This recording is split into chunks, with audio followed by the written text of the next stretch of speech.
तुम्हाला सगळ्यांना जागतिक लोकसंख्या दिनाच्या खूप खूप शुभेच्छा. आज 11 जुलै म्हणजेच जागतिक लोकसंख्या दिन. आणि कसं असतं बघा, आज आपण ह्या धड्यामध्ये किंवा मानवी समूह आणि पर्यावरणाचा विचार करताना आपण हा दिन साजरा करतो. भारत अग्रेसर आहेच लोकसंख्येमध्ये आणि ह्याच्याबद्दलची चर्चा आपण मागच्या भागात खूप खोलवर जाऊन केली होती. मी आदिती समीर परत एकदा आपल्या सगळ्यांचं स्वागत करते. पर्यावरणाच्या या शृंखलेत चौथ्या पुस्तिकेचा अभ्यास आपण BEVAE 181 या मालिकेमध्ये करतोय आणि या पुस्तिकेचं नाव आहे protecting our environment policies and practices.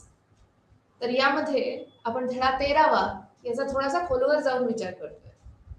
मागच्या भागात या धड्याचा पहिला भाग आपण पूर्ण केला होता आणि तो जास्त करून होता लोकसंख्येवर. म्हणजे लोकसंख्या वाढ कसा योगायोग आहे बघा. आज आपण जागतिक लोकसंख्या दिन साजरा करतोय.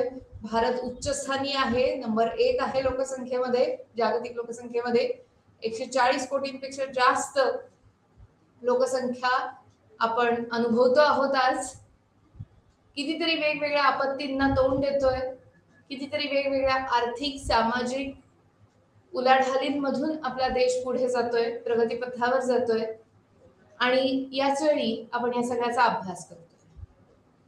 चला तर मग आजच्या या भागाला सुरुवात करूया. ह्या पुस्तिकेमध्ये म्हणजे ब्लॉक नंबर 4 मध्ये आपण पर्यावरणाचे संरक्षण कृती आणि धोरणे याचा विचार करतोय. यातल्या मागच्या भागात याच्यात आपण पर्यावरणीय कायद्यांचा विशेषत्वाने अभ्यास केला होता आणि ह्या धड्यात म्हणजे धडा 13वा मध्ये आपण लोकसंख्या वाढ, ग्रामीण आणि शहरी वसती किंवा वसाहती यांचा थोड्या जास्त खोलवर जाऊन अभ्यास केला होता. आता आजच्या भागात आज आपण काय बघणार आहोत हे थोडंसं गुपित आहे, थोड्या वेळाने सांगते. याच्या पुढच्या 14व्या धड्यामध्ये मात्र आपण एथिक्स इन एन्व्हायरमेंट म्हणजेच पर्यावरणीय नैतिकतेचा अभ्यास खोलवर जाऊन करूया. चला तर मग आजच्या भागाला सुरुवात करूया. आजचा भाग आहे एका केस स्टडीवर, परंतु त्याबद्दल जास्त वेळ बोलण्याआधी आपण मागच्या भागात काय बोललो होतो त्याची एक छोटीशी उजळणी.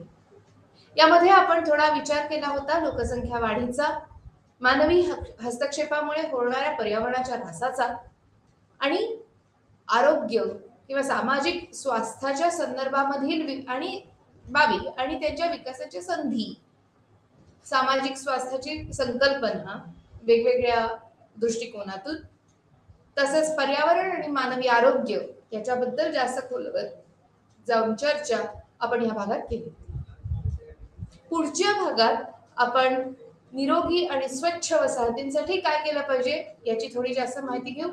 यामध्येही थोड्या केस स्टडीज वापरण्याची थोडीशी शक्यता आपल्याला इथे दिसून येते. बघूया. प्रतिबंधात्मक उपाय आणि खबरदारीचा विचार तर नक्कीच करावा लागेल. आणि जसं आत्ता म्हणजे अगदी आजही उत्तर भारत हा फार मोठ्या नैसर्गिक आपत्तीची शिकार झालाय आणि पुराच्या पाण्याने बरीच मोठी शहरं ही वेढली गेलेली आहेत.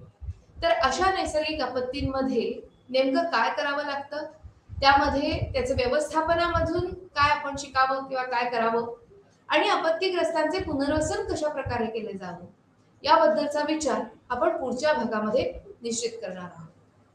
मागच्या भागामध्ये आपण असा विचार केला होता की मानवी प्रजाती साधारण 3 दशलक्ष वर्षांपूर्वीची आहे आणि साधारण 12,000 वर्षांपूर्वी मनुष्य प्राणी हा शिकार आणि वन्य पदार्थ गोळा करणारा असा होता. आणि तिथून आज जिथे आपण 5G 6G टेक्नॉलॉजीवरती किंवा तंत्रज्ञानावरती चर्चा करत असतो आणि तंतोतंत उदाहरण आहे आपल्याच या भागाचं की आपण हे आंतरजालाच्या मदतीने आपण इथे एकमेकांशी संवाद साधण्याचा प्रयत्न करत असतो. आणि हे जे सांस्कृतिक तंत्रज्ञान विषयक जे बदल घडलेले आहेत ते जीवन जगण्यासाठी आज नितांत गरजेचे ठरलेले आहेत. आणि ही संबंध जी वाढ किंवा ग्रोथ किंवा ज्याला म्हणतात डेव्हलपमेंट विकास हा जो सगळा झालेला आहे या विकासाबद्दल विचार आपण ह्या पुस्तिकेत नक्कीच करत आहोत. म्हणजे साधारण 170 दशलक्षहून अधिक मानव कधी होते तर इसवी सन 1 पर्यंत पृथ्वीवर एवढी माणसं होती असं म्हटलं जातं. परंतु नैसर्गिक जगामध्ये जर आपण कुशलतेने काम करण्याचं पुरेसे कौशल्य मिळवलेलं असेल तर विकास मानवाचा कसा झालाय हे कळायला अतिशय सोपं पडतं. आणि म्हणून आपल्याला असं लक्षात येतं की साधारण इसवी सन 1000 पर्यंत मानवी लोकसंख्येत ही फार वेगाने वाढ झाली. साधारण 100 दशलक्षाहून अधिक अशी ही लोकसंख्येत भर होती, वाढ होती. आणि जर आपण असा विचार केला की औद्योगिक क्रांती आणि मानवी वाढ किंवा मानवी लोकसंख्या वाढ असा विचार केला तर निश्चितच औद्योगिक क्रांतीमुळे लोकसंख्या वाढीला ही फार मोठी चालना मिळालेली आपल्याला दिसून येते. साधारण 1975चा नंतरचा कालावधी हा अतिशय महत्वाचा आहे जेव्हा आपण लोकसंख्या वाढीचा अभ्यास करत होतो. काही महत्वाच्या संकल्पना मी तुम्हाला नक्की परत आठवण करून देते त्याची, कारण त्या नक्की छोट्या प्रश्नात म्हणजे मल्टिपल चॉईस क्वेश्चन्स मध्ये एमसीक्यूज मध्ये विचारल्या जातात. जसं आहे जन्मदर, म्हणजे दिलेल्या वर्ष किंवा एखाद्या वर्षामध्ये 1000 लोकसंख्येमध्ये किंवा लोकसंख्येमागे प्रत्यक्ष जन्मलेली जी मुलं असतात त्यांच्या संख्येला आपण जन्मदर असं म्हणतो.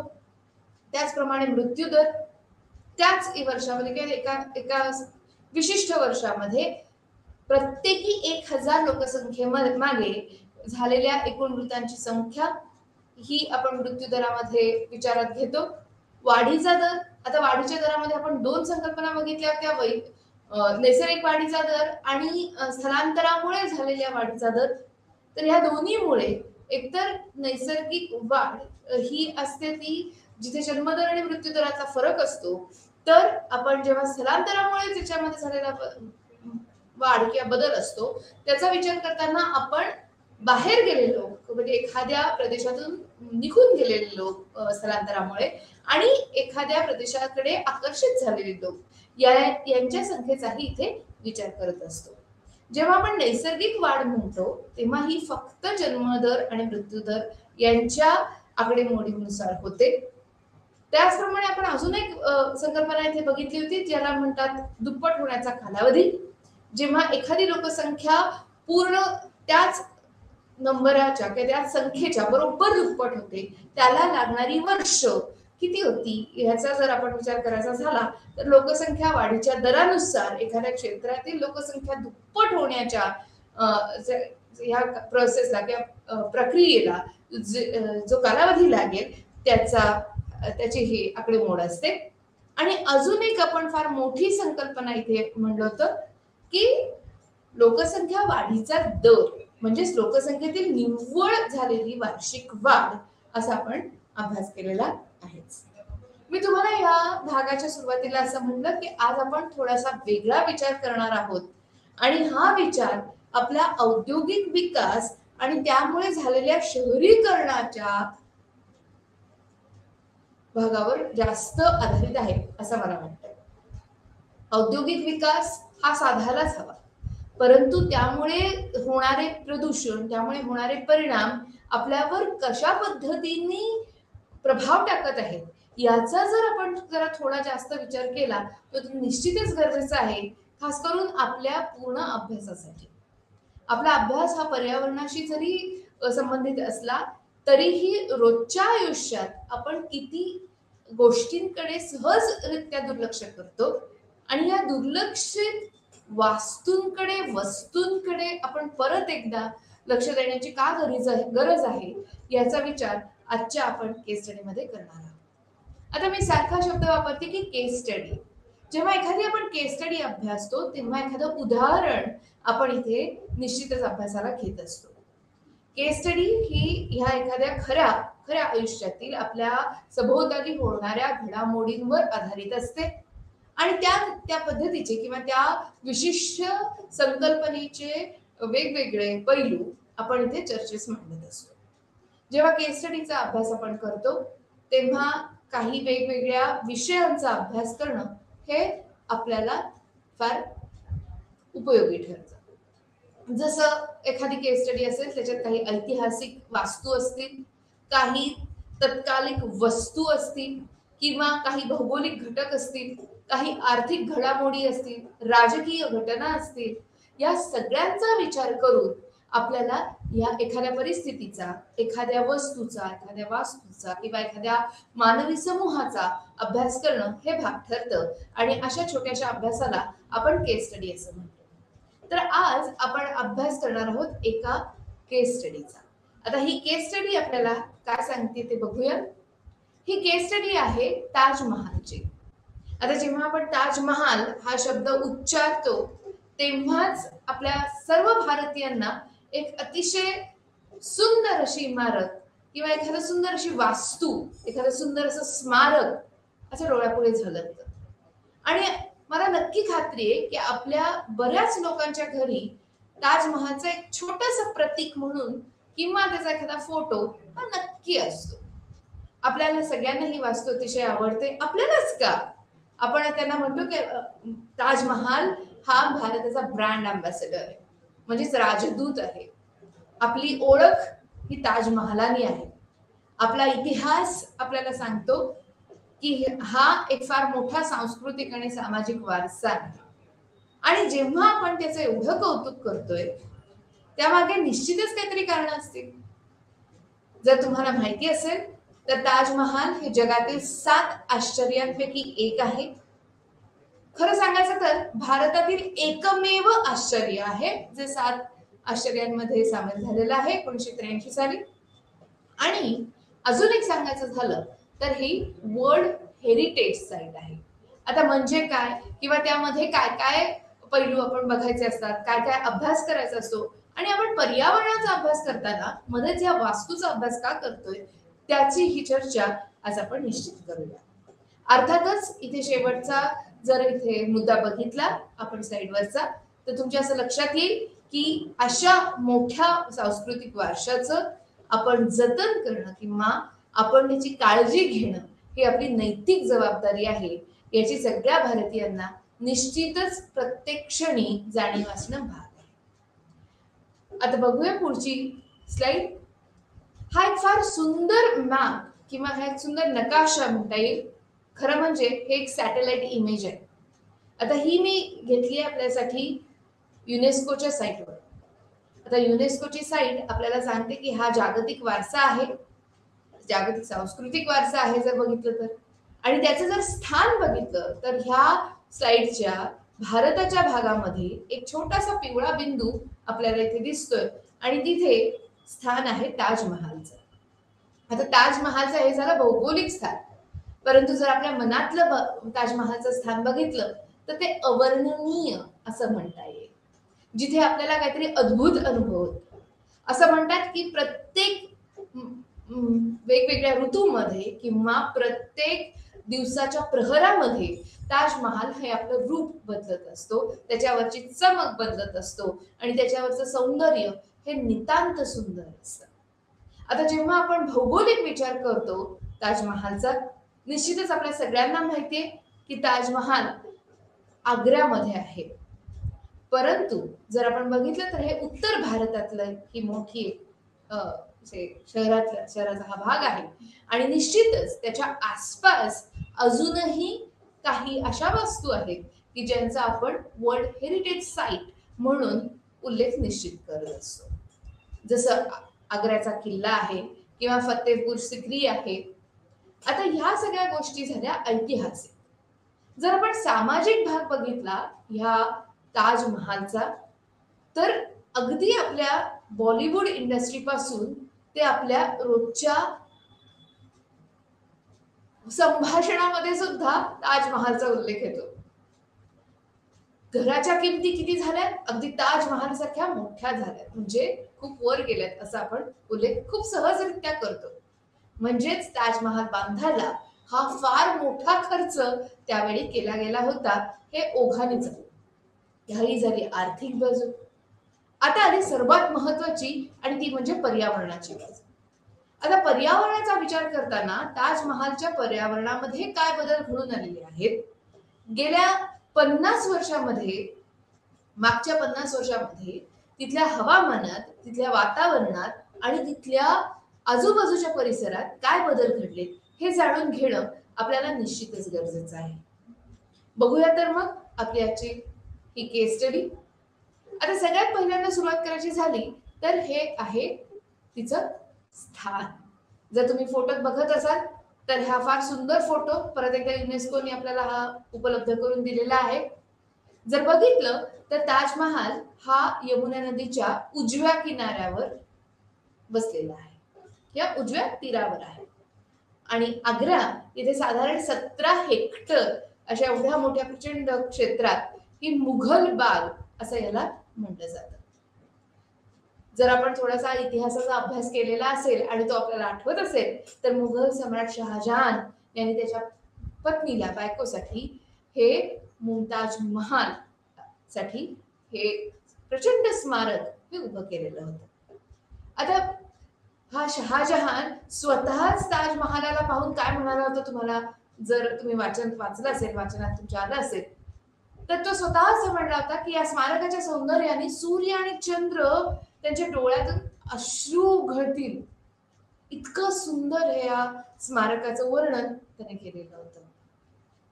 तुम्हाला माहिती असेल तर हे स्मारक ही खरं तर कबर आहे आणि हे ते मुमताज महालच्या मृत्यूनंतर तिच्या स्मरणार्थ हे स्मारक त्यांनी बांधलेलं होतं.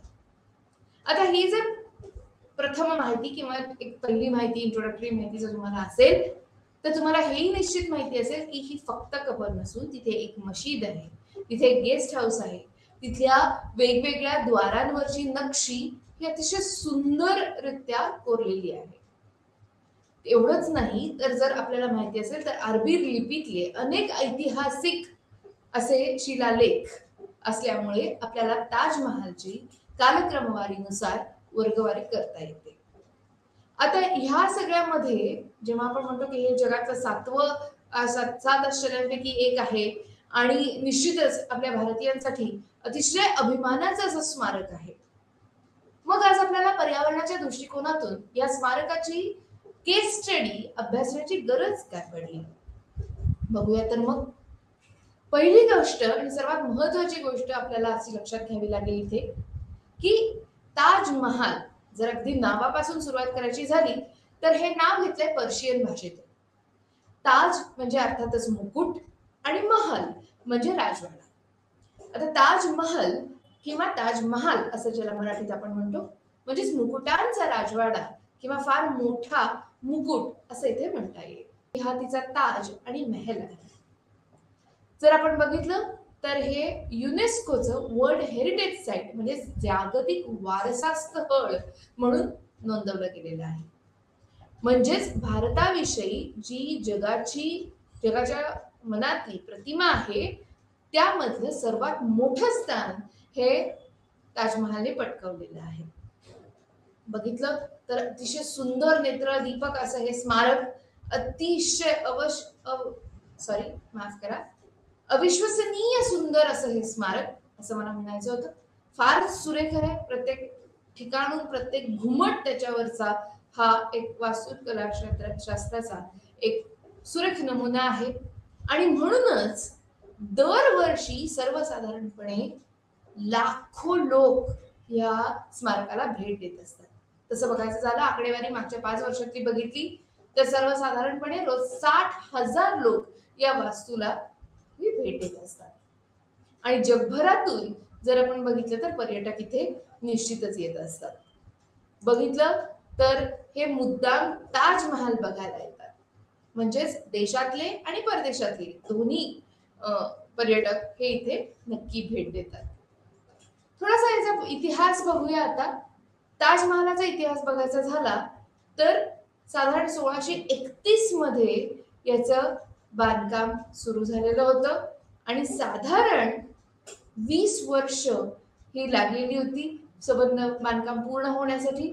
आणि वास्तुकलेचा हा एकमेव असा नमुना आहे जिथे आपल्याला असं म्हणता येईल की इंडो इस्लामिक ही जी शैली आहे म्हणजे भारतीय आणि मुस्लिम अशी जी एक अरेबिक अशी जी एकत्र शैली आलेली आहे ती आपल्याला इथे निश्चित बघायला मिळते. म्हणजे वास्तुकलेचा आहे हा एक सुंदर असा नमुना आपल्याला इथे बघायला मिळतो. परंतु तो काही असाच तयार झालेला नाही. जर तुम्ही बघितलं असेल, तुम्हाला माहिती असेल, तर करोडो रुपये त्यावेळी खर्च केले गेले होते या वास्तूच्या निर्मितीसाठी. निव्वळ निर्मितीसाठीच नव्हे किंवा पैसाच नव्हे, तर वेगवेगळ्या संपूर्ण जगातून वेगवेगळ्या वास्तुकलेच्या कारागिरांना किंवा माहितगारांना इथे निमंत्रित केलं गेलं होतं या वास्तूच्या निर्मितीसाठी. थोडीशी झलक बघायची झाली तर मी काही उदाहरणं इथे आपल्या स्लाइडवर दिलेली आहेत की इटलीच्या कामगारांकडून ही कला शिकून घेतली गेली होती की भिंतीवर नक्षी कशी काढायची. त्याचप्रमाणे त्यांची जी कोर टीम होती किंवा जी मुख्य जो ग्रुप होता, वर्ग होता, ज्यांनी हे पूर्ण बांधकाम पूर्ण केलं, ते त्यात होते 37 लोक. आणि ह्या 37 लोकांमध्ये उस्ताद अहमद लाहोरी यांचं नाव सगळ्यात पहिलं घ्यावं लागेल. ते ताजमहालचे मुख्य शिल्पकार होते. आता या सगळ्या 37 लोकांच्या देखरेखीखाली असंख्य कामगार आणि कारागीर सातत्याने काम करत होते. जवळजवळ 20 वर्ष, 15 ते 20 वर्ष हे काम करत होते आणि तेव्हा ही सुरेख वास्तू ही उदयाला आली.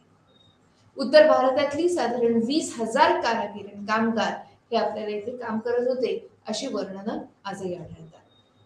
आता संगमरवरावर नक्षी करणारे जे कामगार होते ते उझबेकिस्तान मधून, बोखारा मधून आलेले होते. म्हणजे बघा कुठून कुठून जगभरातून लोक इथे येऊन याच्यावर काम करून गेलेत. आणि म्हणूनच हा शिल्पकलेचा, वास्तुकलेचा हा नितांत सुंदर नमुना आपल्याला आज बघायला मिळतो. अक्षरलेखन म्हणजे सुलेखन असंही म्हणता येईल.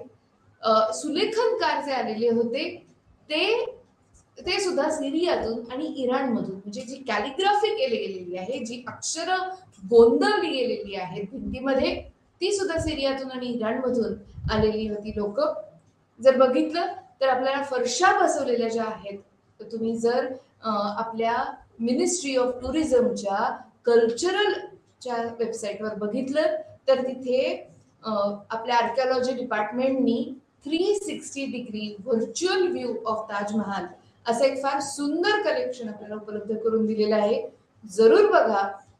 त्याच्यामध्ये तुम्हाला फरशांपासून सबंध नक्षीकामापासून जाळ्यांपर्यंत, म्हणजे संगमरवरी जे नक्षीकाम आहे, जे ताजमहालच्या आतमध्ये आहे, ज्याचे फोटोग्राफ आपल्याला मिळू शकत नाहीत, ते सुद्धा आपल्याला तिथे त्या साईटवर, त्या व्हर्च्युअल टूर मध्ये दिसू शकतात.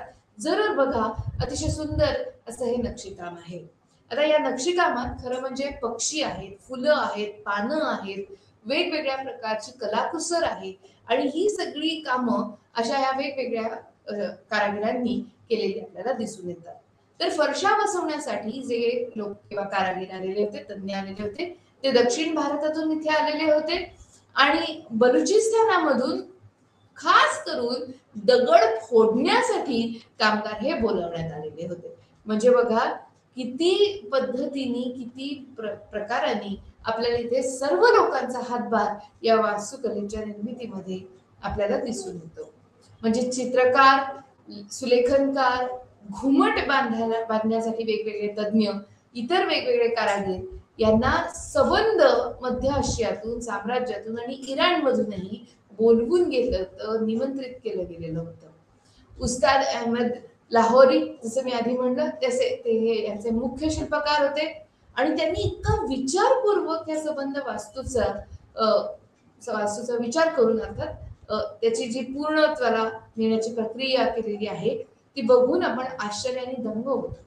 कारण इतक्या वर्षांपूर्वी आपण इतका पर्यावरणाचा अभ्यास करून, त्यामधल्या विशिष्ट प्रकारच्या दगडांचा अभ्यास करून ह्या वास्तुकलेची ही निर्मिती म्हणजे अतिशय मॅजिकल म्हटलं जाईल किंवा फार मोठी जादूची गोष्ट आहे असंच आपल्याला इथे म्हणता येईल.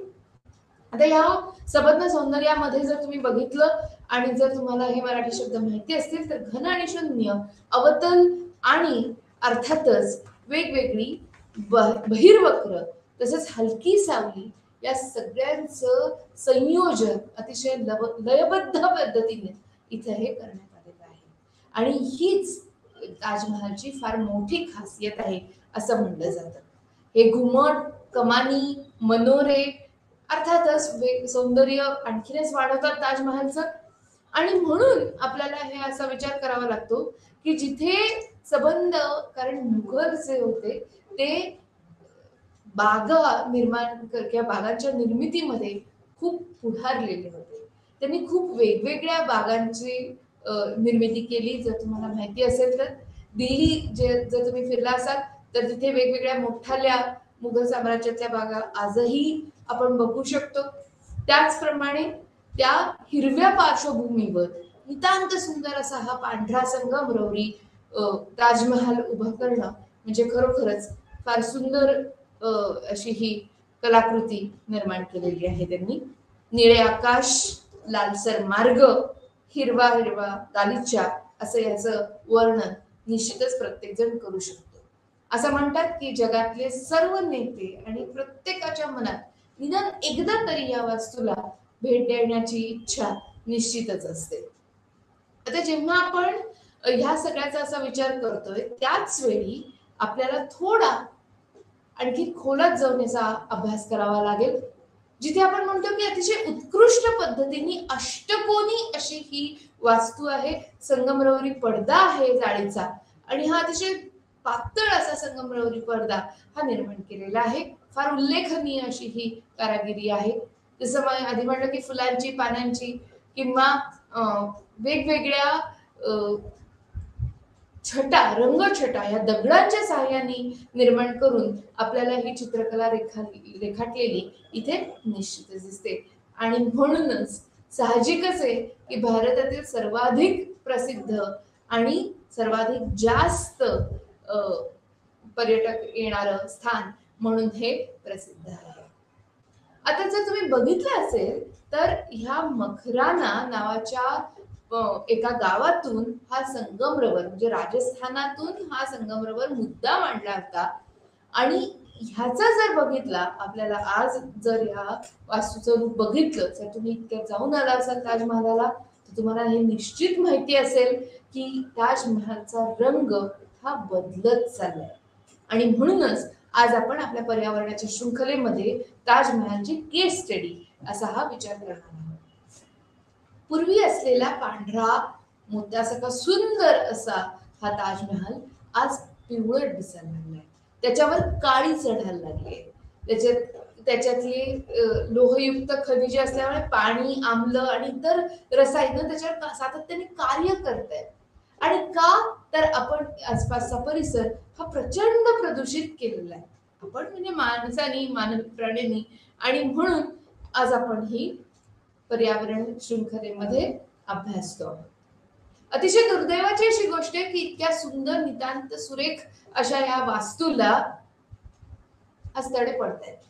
म्हणजे कितीतरी पत्रकारांनी ह्याच्यावर फार मोठ्या मोठ्या पद्धतीने अहवाल मांडलेले आहेत की ताजमहाल हा पडायला लागलाय, झडायला लागलाय. त्याच्यावरच्या संगमरवराचं चिपिंग म्हणजे तुकडे पडायला लागले, नक्षी काळी पडायला लागली, नक्षीचे तुकडे पडून मध्ये जागा रिकामी दिसायला लागली, भिंतीला चिरे पडतायत, भेगा पडतायत.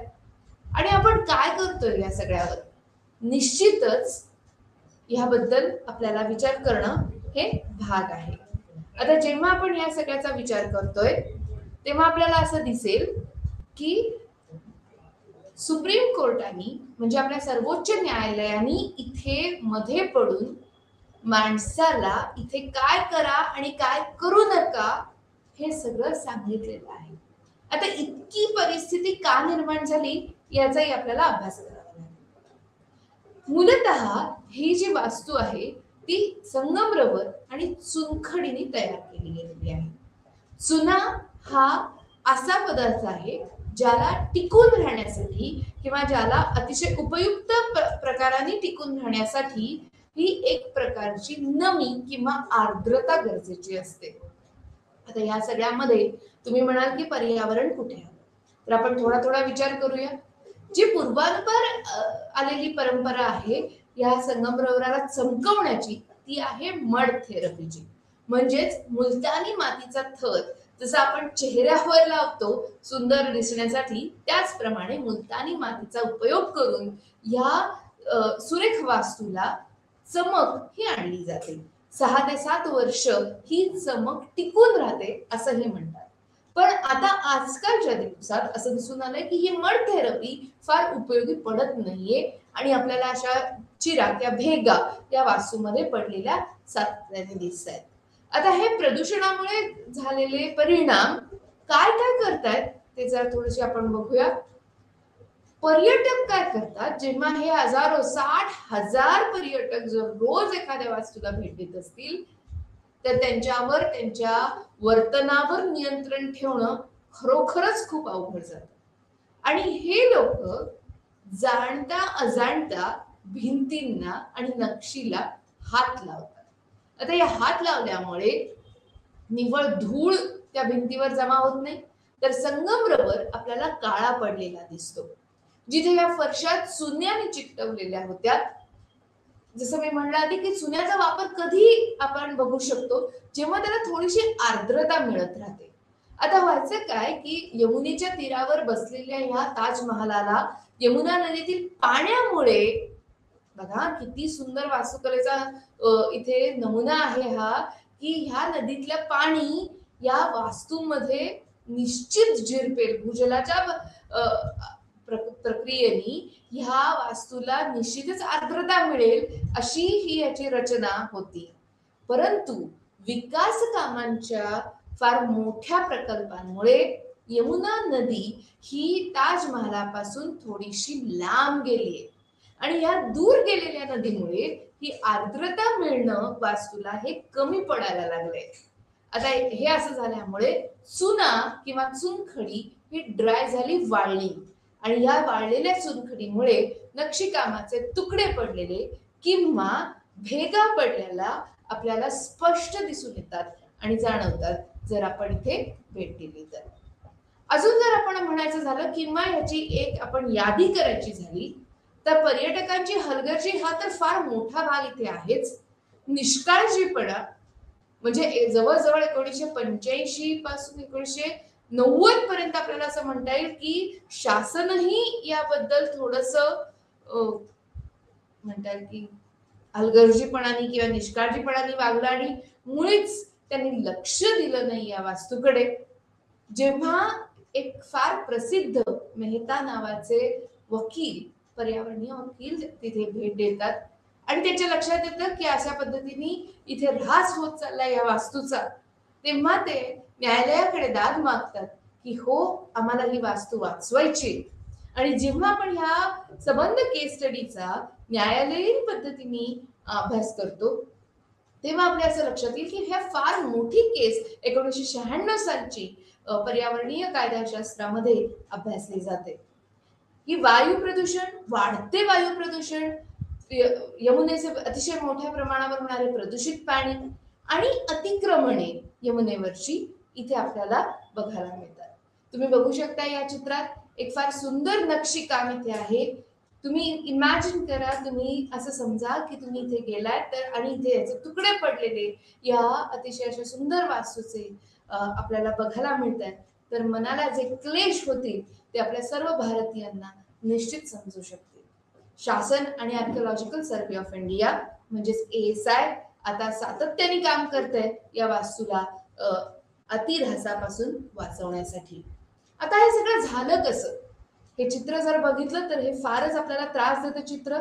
इथे आपल्याला दिसतं की हा ताजमहल थोडासा पिवळा पडतोय, आजूबाजूला वेगवेगळे वायू किंवा असलेली हवा ही किंवा वातावरण हे वास्तूला त्रास देते. आता हे कशा पद्धतीने झालं असा जर थोडासा विचार करायचा झाला तर लोखंडाच्या फाउंड्रीज, मथुरा रिफायनरी, खास करून वीटभट्टीचे कारखाने किंवा वीटभट्ट्या, रबरांचे कारखाने, वाहनांचे कारखाने, रसायनांचे कारखाने या सगळ्यांबरोबरच फिरोजाबादचे काचेचे कारखाने या सगळ्या प्रदूषणाला निश्चितच कारणीभूत आहेत असं आपल्याला म्हणता येतं.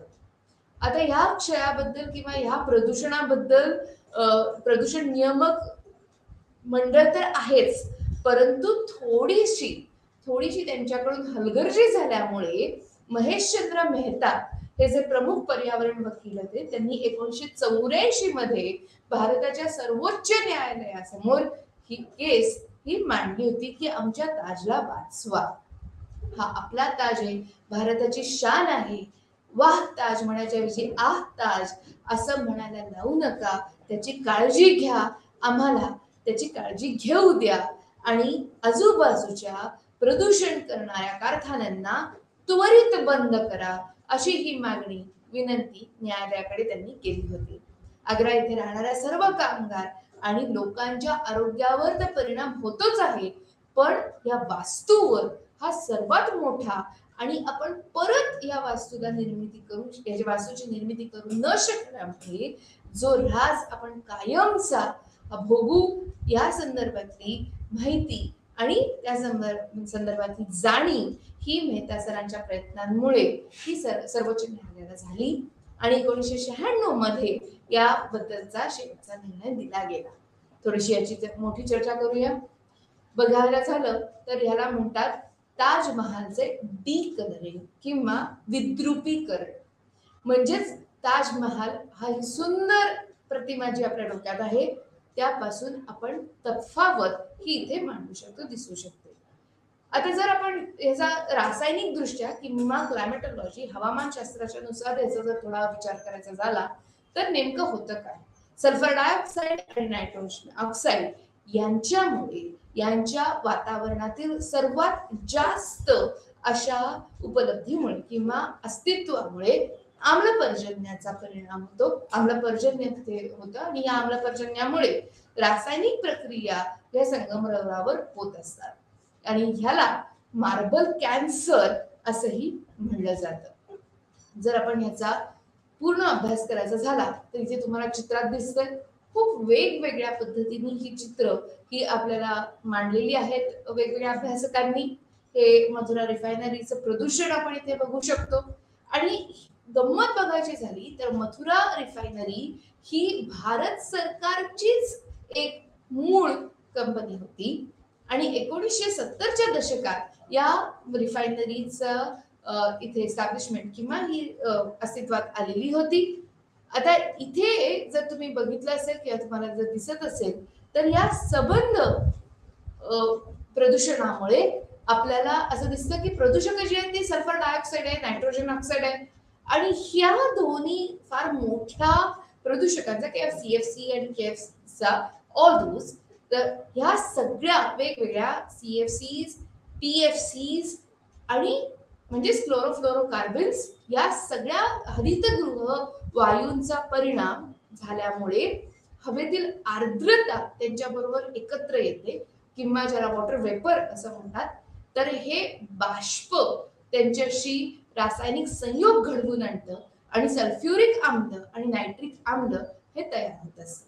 आता जर हवेत ही आम्ल किंवा ऍसिड्स जर जास्त असतील तर ती पर्जन्याबरोबर निश्चितच येतील आणि पर्जन्यामध्ये ही जर मिश्रण याचं तयार झालं तर त्यामुळे आपल्याला असं दिसून येईल की ताजमहालावर याचा जर पाऊस पडला तर तो आम्ल पर्जन्य किंवा ऍसिड रेन हा आपल्याला दिसून येतो. आता ह्याला म्हणतात संगमरवरी कर्करोग किंवा मार्बल कॅन्सर. आता ही मार्बल कॅन्सर किंवा ही संकल्पना काय आहे तर आम्लपर्जन्याच्या रूपात जर पावसाच्या पाण्यातून ही जर ऍसिड्स किंवा आम्ले ताजमहालावर पडत असतील तर त्या प्रभावाने हा संगमरवर पिवळा पडतोय आणि त्याचे तुकडे पडतात किंवा त्याचं चिपिंग होतंय असं आपल्याला इथे दिसून येतं. या पर्जन्यामुळे कॅल्शियम कार्बोनेट हे क्षय पावतं आणि ज्याला आपण चुनखडीचा खडक म्हणतो तो हा तुटलेला आपल्याला दिसून येतो. हवेतील रासायनिक बदलांमुळे संगमरवर पिवळ्या पडण्याच्या प्रक्रियेला हा संगमरवरी कर्करोग किंवा मार्बल कॅन्सर असं म्हणतात असं आपल्याला इथे नक्की म्हणता येईल. त्याचप्रमाणे दुसरा फार मोठा घटक जो आहे तो यमुनेच्या पाण्याचा. यमुना ही अतिशय जवळ आहे ताजमहालाच्या किंवा ताजमहाल हा यमुनेच्या तीरावर बांधला गेलेला आहे आणि त्याची आर्द्रता ही गरजेची होती. मात्र जर आपण इथे बघितलं तर साधारण 2000 मेट्रिक टन कचरा हा वर्षाला इथे विसर्जित केला गेलेला दिसतो आणि त्यामुळे होणारं प्रदूषण जलप्रदूषण जे आहे तेही तितकंच कारणीभूत आहे या सगळ्या बदलांसाठी. आता यामध्ये आपण करतोय काय किंवा यामध्ये पूर्ण सुप्रीम कोर्ट किंवा सर्वोच्च न्यायालयाची काय भूमिका आहे हे समजून घेणं इथे महत्वाचं ठरतं. सर्वोच्च न्यायालय म्हणतं की ही आपली ऐतिहासिक वारसा ठेवणारी वास्तू जी आहे तिला आपल्याला वाचवायलाच हवं.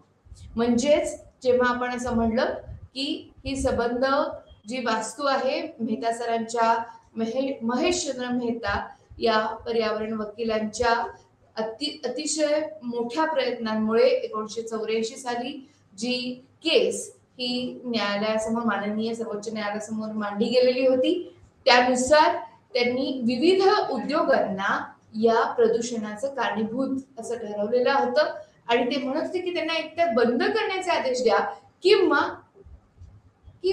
काहीतरी वेगळी टेक्नॉलॉजी वापरून काहीतरी वेगळं तंत्रज्ञान वापरून हे पूर्ण प्रदूषण तातडीने बंद होईल असं आपल्याला काहीतरी केलं पाहिजे. आता त्यासाठी सर्वोच्च न्यायालय म्हणतं की क्लीन एनर्जी वापरा, म्हणजेच नैसर्गिक वायू वापरा. CNG, LPG यासारखे वायू हे वापरले जास्त गेले पाहिजेत.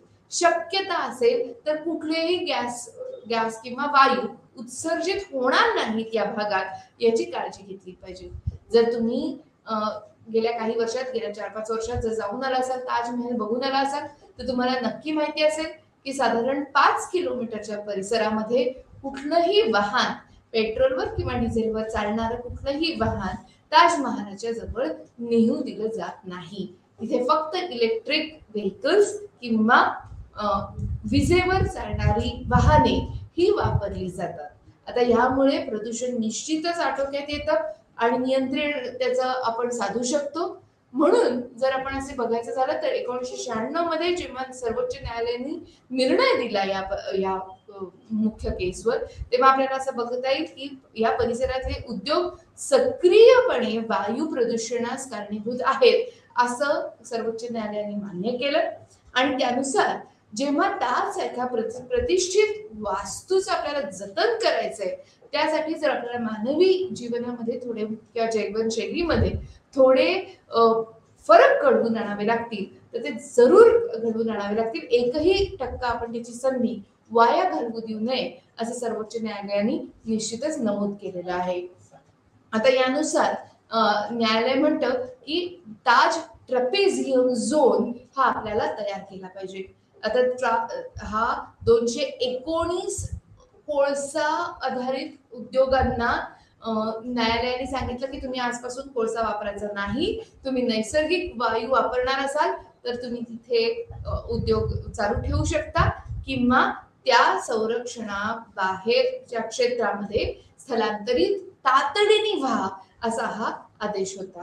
30 एप्रिल 1997 पर्यंत या संबंध जवळजवळ 292 कारखान्यांना किंवा औद्योगिक समूहांना त्यांनी स्थलांतरित व्हा, नाही तर नैसर्गिक वायूवर स्विच करा तुमचं तंत्रज्ञान किंवा ते वापरायला लागा, अशा पद्धतीचा हा मोठा निर्णय माननीय सर्वोच्च न्यायालयाने इथे दिला होता.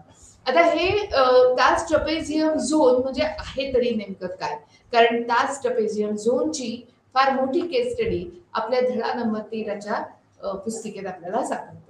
आता ही प्रदूषणाबद्दलची जी केस स्टडी आहे ती आहे ताज ट्रपेझियम झोन. आता झोन म्हणजे एरिया म्हणजेच प्रदेश, हा आहे संरक्षित क्षेत्राचा प्रदेश. जवळजवळ 10,400 चौरस किलोमीटरचा हा फार मोठा प्रदेश ताज ट्रपेझियम झोन मध्ये येतो. त्याच्यामध्ये आग्रा, फिरोजाबाद, मथुरा, हाथरस, एटा या सगळ्या जिल्ह्यांमध्ये आणि शिवाय राजस्थानच्या भरतपूर जिल्ह्यांचा समावेश या TTZ म्हणजेच ताज ट्रपेझियम झोन मध्ये होतो. कोळशाच्या वापरावर या पूर्ण ट्रपेझियम झोन मध्ये पूर्णपणे बंदी आहे. नैसर्गिक वायूचा उपयोग जास्तीत जास्त करावा अशी इथे अपेक्षा आहे. आणि जागतिक वारसा स्थळांच्या म्हणजेच वर्ल्ड हेरिटेज साइट्स इथे 3 आहेत, त्यांचा या संबंध झोन मध्ये हा विचार करून असे महत्वाचे निर्णय इथे घेतलेले आपल्याला दिसून येतात. आग्राचा किल्ला, फतेपूर सिक्री आणि ताजमहल अशा 3 वेगवेगळ्या वास्तूंना इथे संरक्षित करण्याचं काम या निर्णयाने केला गेलेला आहे.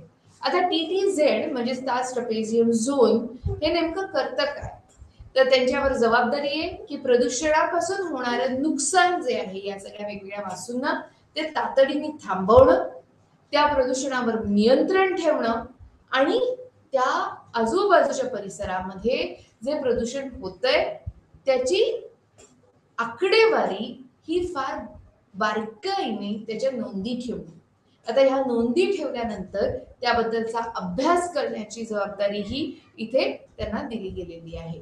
आता याबद्दलची जर तुम्ही TTZ ची वेबसाईट म्हणजे ताज ट्रपेझियम झोनची वेबसाईट जर तुम्ही बघितली, अतिशय सुंदर अशी वेबसाईट आहे जिथे आपल्याला न्यायालयाचे वेगवेगळे निर्णय आणि त्यांचे अहवाल आपल्याला दिसू शकतात, तुम्ही जरूर वाचू शकता.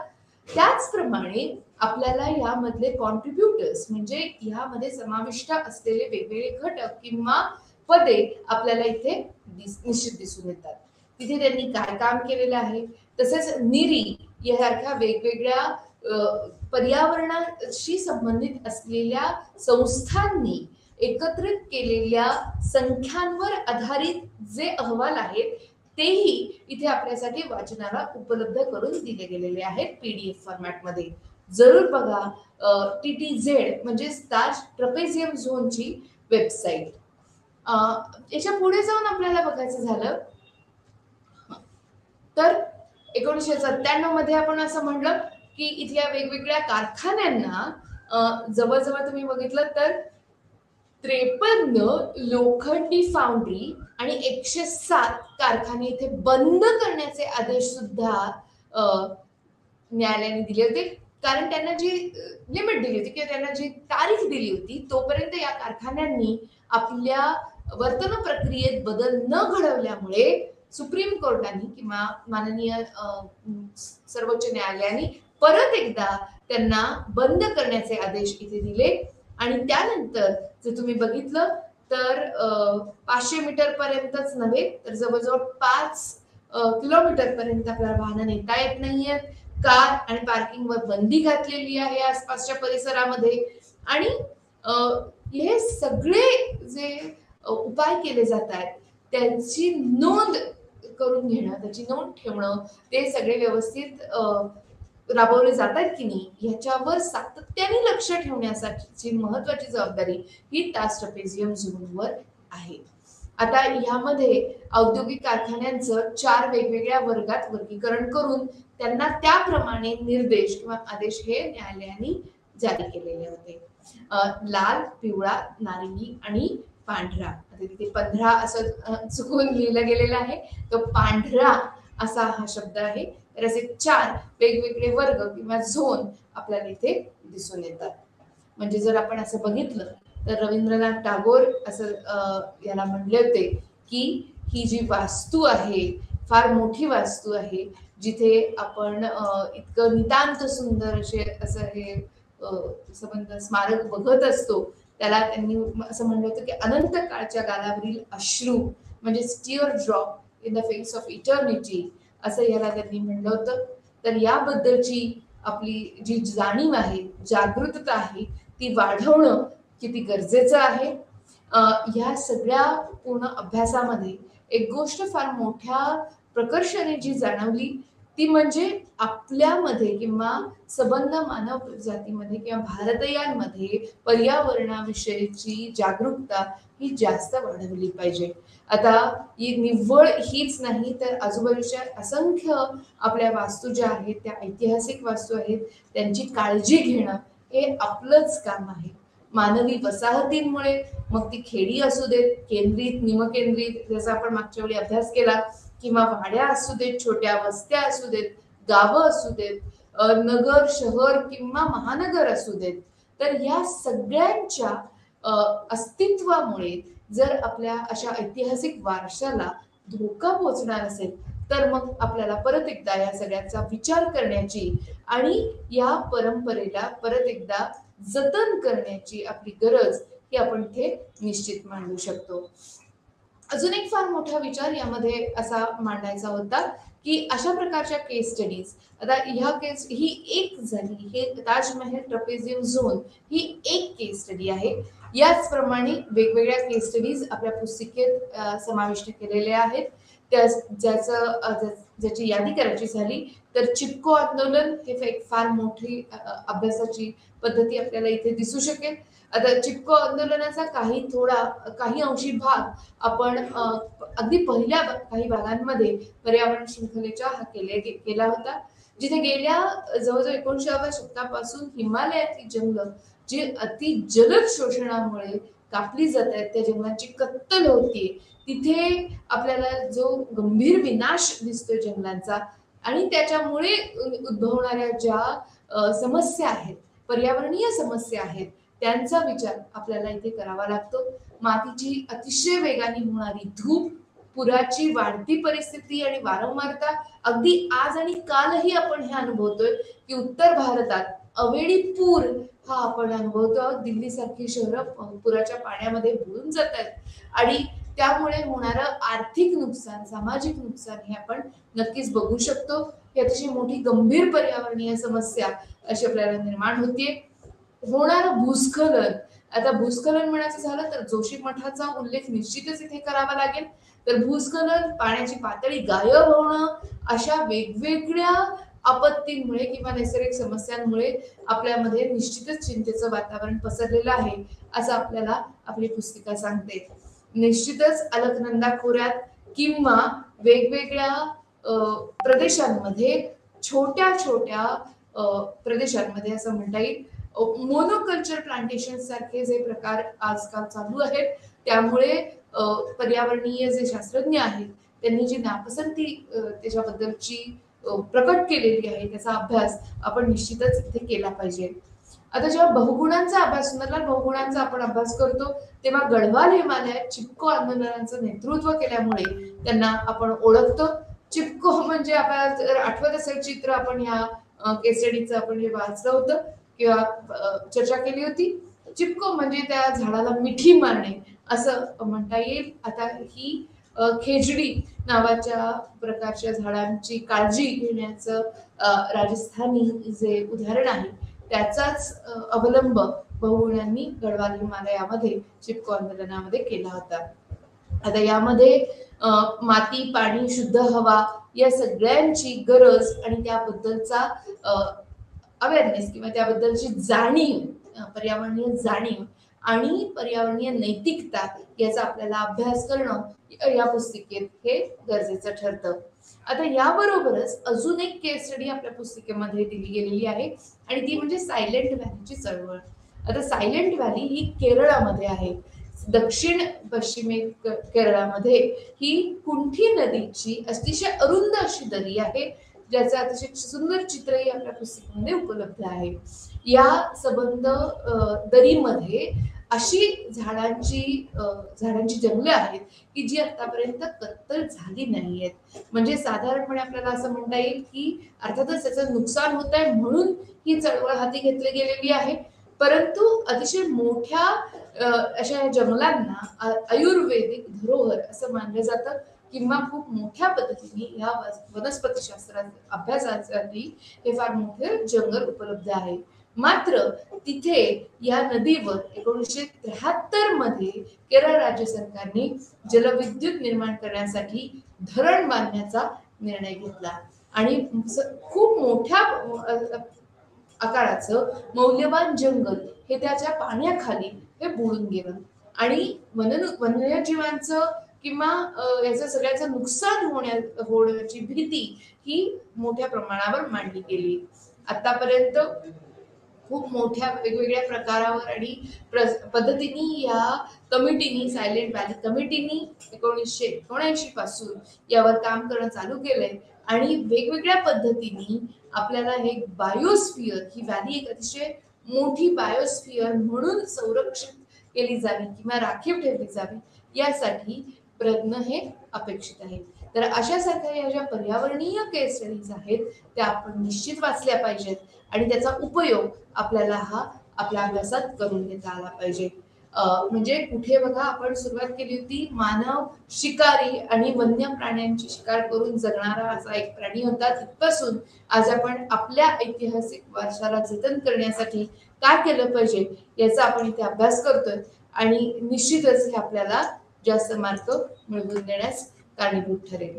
याच्या पुढच्या भागात म्हणजे पुढच्या मंगळवारी आपण काही वसतींचा अभ्यास करू, जिथे आपल्याला स्वच्छ आणि निरोगी वसाहतींसाठी काय पद्धतीने जीवन राहणी किंवा जीवनमान लोकांनी अनुभवलेलं आहे किंवा सातत्याने त्याचं अनुकरण केलं गेलेलं आहे.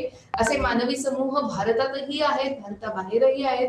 काही उदाहरणं आपण त्याची निश्चितच इथे वापरू. त्याचप्रमाणे नैसर्गिक आपत्ती आणि त्या वेगवेगळ्या आपत्ती आणि त्या आपत्तीग्रस्तांचे पुनर्वसन असाही चर्चेचा विषय आपल्या ह्या पुढील भागात आपण निश्चितच घेऊया.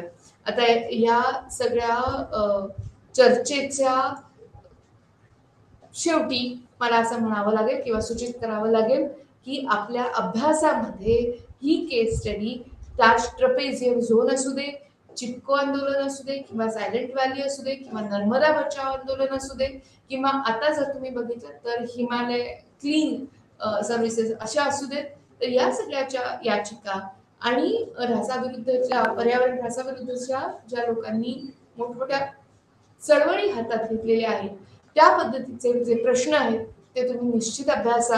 ह्या चर्चा करण्यासाठी किंवा डिस्कस द फॉलोइंग अशा प्रकारच्या मोठ्या प्रश्नांसाठी या केस स्टडीज नक्की वापरल्या किंवा विचारल्या जातात. त्याचप्रमाणे नैसर्गिक आपत्तींना कारणीभूत ठरणारे मानवी वर्तन आणि त्यांची यादी करणं हेही तितकंच महत्वाचं असतं. तर आपल्या प्रदेशात होणाऱ्या पुरांच्या कारणांची चर्चा ही सुद्धा आपण ती करू शकतो. पूर, चक्रीवादळे, सुनामी यामुळे होणारे त्रास, यामुळे होणारे मानवी जीवनावर होणारे प्रभाव आणि ते कमीत कमी करण्यासाठी किंवा त्या प्रभावाची इंटेन्सिटी ज्याला म्हणतात किंवा त्याची जी परिणामकारकता आहे ती कमी करण्यासाठी आपल्याला नेमकं काय केलं पाहिजे याबद्दलची चर्चा ही आपण पुढच्या भागात निश्चित करणार आहोत. याबरोबरच आजचा हा भाग मी इथेच संपवते.